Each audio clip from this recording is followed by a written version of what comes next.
आप देख रहे हैं अपराजिता संदेश। आज मैं मालिक के कार्यालय में हूँ, जिला कार्यालय में हूँ और आज यहाँ पर पुण्यतिथि मनाया जा रहा है। आइए हमारे साथ में बात करने के लिए जिलाध्यक्ष है इनका। क्या नाम हुआ सर? मेरा नाम मुनारिक राम हुआ। मैं पार्टी के जिला सचिव हूँ औरंगाबाद का। आज के इस अवसर पर क्या कहेंगे? आज के इस अवसर पर कहना यह है कि आज जो कार्यक्रम में हम तमाम लोग यहाँ जुटे हैं, इकट्ठे हुए हैं, ये हमारी पार्टी भाकपा माले के संस्थापक महासचिव, पार्टी के जन्मदाता कहिए कि उनका शहादत दिवस है। आज 28 जुलाई 1972 को इनको नक्सलवाड़ी आंदोलन के दौरान जब ये गिरफ्तार किए गए थे तो बड़ी साजिश के तहत इनको सरकार और प्रशासन के मिलीभगत से जेल के अंदर ही कॉमरेड चारू मजुमदार को मार दिया गया था। और ये कहते हुए कि चारू मजुमदार जिंदा रहेंगे तो गरीब जो है नक्सलवाड़ी पैदा होंगे, नक्सल पैदा होंगे, गरीबों की आवाज़ बुलंद होगी, गरीब लोग जो है लड़ने के लिए तैयार होंगे। इसलिए गरीबों के नेता को ही मार दिया जाए कि गरीबों की आवाज़ बंद हो जाए। तो ये हमारा 28 जुलाई काफ़ी महत्वपूर्ण है हमारी पार्टी के लिए और तमाम गरीब जनता के लिए, जिनका हम नेतृत्व करते हैं, जिनकी ये पार्टी है गरीबों की। और आज जो है 28 जुलाई हम तमाम गरीबों के लिए, दबे कुचले मजलूमों के लिए आज 28 जुलाई बहुत ही महत्वपूर्ण दिन रखता है हमारे लिए। तो अब मैं इस अवसर पर कहना चाहूँगा कि आज 28 जुलाई को जब हम चारू मजुमदार को याद कर रहे हैं तो निश्चित तौर पर आज के दिन में जिस तरह से हमारे पूरे देश में मोदी और शाह के नेतृत्व में फांसीवादी हमले हो रहे हैं, गरीबों पर जुल्म अत्याचार हो रहे हैं, संविधान खतरे में पड़ गया है, भारत की संविधान जिसको बाबा साहब अम्बेडकर ने जो आज़ादी दिया था, शिक्षा की आज़ादी, बोलने की आज़ादी से लेकर के आर्थिक आज़ादी से लेकर के तमाम तरह की आज़ादियों को इन्होंने रेखांकित किया था। और हम तमाम भारतवासियों को अपनी आज़ादी पर खुशी मनाने का जो अवसर प्रदान किया था बाबा साहब अम्बेडकर ने, इनके दिए हुए संविधान आज खतरे में है। हमें बोलने की आज़ादी नहीं है, हमें प्रतिरोध करने की आज़ादी नहीं है, हमें जो है न्याय भी नहीं मिल रहा है, न्याय को भी खरीदा जा रहा है। न्याय क्योंकि हम देख रहे हैं कि पहली बार देश में ऐसा हुआ है कि देश के इतिहास में पहली बार हमारे देश के चर्चर जो है जज को प्रेस कॉन्फ्रेंस करके कहना पड़ा था कि आज हमारा जो भारतीय कानून है, भारतीय संविधान है, वो खतरे में है। हम आज़ादी के साथ फैसला नहीं सुना पाते हैं, हम कहीं न कहीं से दबाव में हैं। इससे बड़ी बात और क्या हो सकती है? इससे बड़ा खुलासा और क्या हो सकता है कि लोकतंत्र खतरे में है, यह हमारा सुप्रीम कोर्ट के जज कह रहे हैं। तो इस तरह से कईयों उदाहरण हैं। आज 6-7 महीना हो गए, भारत जो अन्नदाता हमारे देश के हैं, आज 6 महीना से जाड़ा का सामना करते हुए, लू का सामना करते हुए, बारिश का सामना करते हुए, तमाम विषम परिस्थितियों को सामना करते हुए आज बॉर्डर पर डटे हुए हैं। और जैसे लग रहा है मोदी और शाह की जोड़ी को, भारत सरकार को लग रहा है कि जैसे कुछ हो ही नहीं रहा है इस देश में।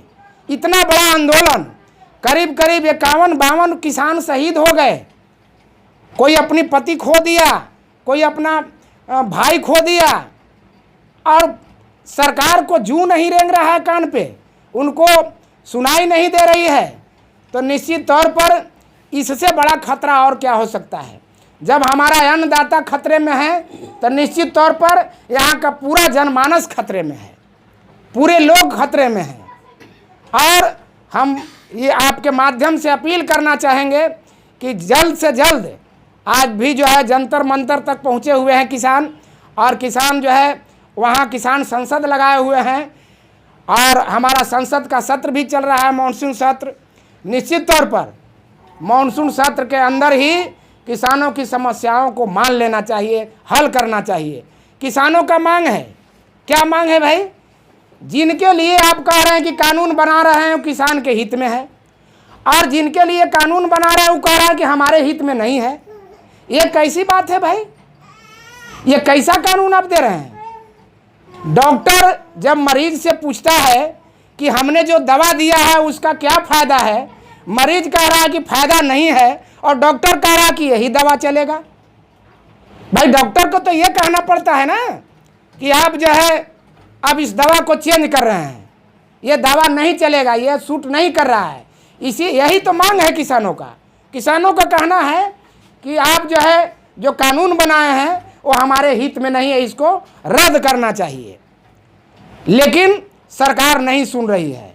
हम कहना चाहते हैं आपके माध्यम से कि निश्चित तौर पर केंद्र सरकार को ये किसानों की समस्या जो है, और किसानों का ही नहीं मतलब पूरे जनमानस इस पर कहिए कि प्रभावित है। दूसरी बात, जिस तरह से कमर तोड़ महंगाई बढ़ रही है देश में, आज जो है जो मुद्दा लेकर के मोदी सरकार आई थी इस देश में 2014 के पहले, उन्होंने सीना तान करके कहा करता था हम आएंगे तो पेट्रोल के कीमत घटाएंगे, हम महंगाई कम करेंगे, हम जो है 2 करोड़ बेरोजगारों को नौकरी देंगे, हम किसानों को इतना आमदनी कराएंगे कि उनका आय दुगना हो जाएगा। लेकिन तमाम तरह के वायदे इनका फेल कर गए हैं और आज आप देख रहे हैं कि कमर तोड़ महंगाई हो गई है। आज के तारीख में रिकॉर्ड महंगाई कहा जा सकता है कि जनता त्राहिमाम कर रही है। सैकड़ा कभी भी 70 साल के 72 साल के आज़ादी के साथ साथ में बेरोजगारी ही बढ़ रही है। अभी देखिए कि बालू बंद है, बालू बंद कर करके मजदूरों को भी बेकार कर दिया गया। इस पर क्या?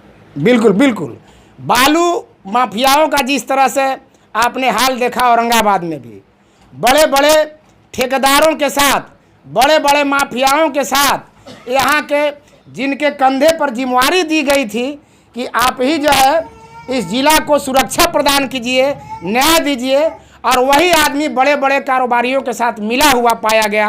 पुलिस कप्तान खुद इसमें जब संलिप्त पाए गए तो, और जिनके हाथ में न्याय का कमान है वही जो है उन्हीं की संलिप्तता पाई गई। डीएसपी, और यहाँ तो तत्कालीन डीएसपी थे अनूप कुमार, और तत्कालीन एसपी, हम तमाम लोगों ने देखा कि वो उनका किस तरह का रिश्ता था। विधानसभा में आपके ही विधायक हैं, जिस तरह से विधानसभा में पिटाई किया गया विधायकों के साथ में, और जो कार्रवाई है, इस कार्रवाई से 2 सिर्फ पुलिस को निलंबित किया गया, इस पर क्या कहेंगे? ये कार्रवाई कोरम पूरा किया गया है। हमारी पार्टी का मांग है, हमारे तमाम विधायक और तमाम विपक्षीगण मांग किया है कि आखिर देश के इतिहास में पहला ऐसा विधानसभा होगा जहां माननीय विधायकों के साथ ये इस तरह का घटना किया गया था, मारपीट किया गया था बुरी तरह से। तो कोई एकमात्र सिपाही के आदेश से तो नहीं कोई विधानसभा में घुस सकता है। इसके पीछे बड़े अधिकारी हैं, इसके पीछे बड़े नेता हैं, उनको दोषी पाया जाना चाहिए, उनको गिरफ्तारी होनी चाहिए, उन पर कार्रवाई होनी चाहिए। आखिर ऐसा कौन, किनके आदेश पर विधानसभा में पुलिस घुसी? उनके पुलिस कप्तान को निलंबित किया जाना चाहिए, उन पर कार्रवाई होनी चाहिए। लेकिन बड़े मछली को बचाने के लिए ये छोटी मछलियों का बलि दिया जा रहा है।